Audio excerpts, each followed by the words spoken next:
செடி வச்சுருக்கோம். அது இப்போ தான் நல்லா தழுத்து வருது. பழைய மரத்தை வெட்டிட்டோம், இப்போ புதுசாக தழுத்து வருது. இந்த இங்கிட்ட தூதுவளை இல்லை, பிள்ளைகளுக்கு சளி வெளி பிடிச்சா இதை அரைச்சி வேக போட்டு வெந்நீரில் போட்டு அரைச்சாங்க பிள்ளைகளுக்கு ஊற்றினா சரியாக போகுங்க. இப்போ இந்த விதை அந்த புடலங்க விதையை போட்டிருக்கோம். இங்கிட்ட வந்தோன்னா ஒரு மிளகு செடி, இது எலுமிச்சம்பழம் மரம்.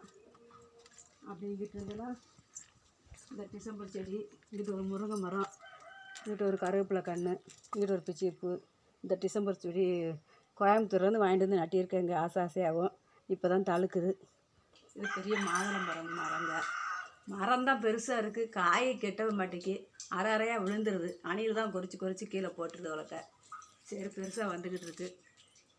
இங்கிட்ட வந்து முல்லைப்பூ செடி நல்லா இப்போ தான் நல்லா பெருசாக இடத்த காத்துக்கிட்டு கிடந்தது. பூரா வெட்டி போட்டோம், இப்போ பலபடியும் தழுக்குது. இது பெரிய மரம், ரோசாப்பூ மரம் இருந்துச்சு, அது இடத்த காத்துக்கிட்டுக்குன்னு வெட்டி போட்டாச்சு.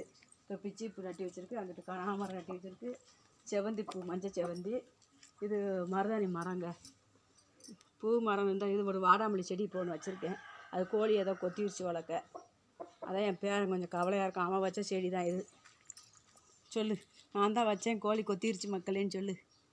சொல்ல மாட்டியா? சரி.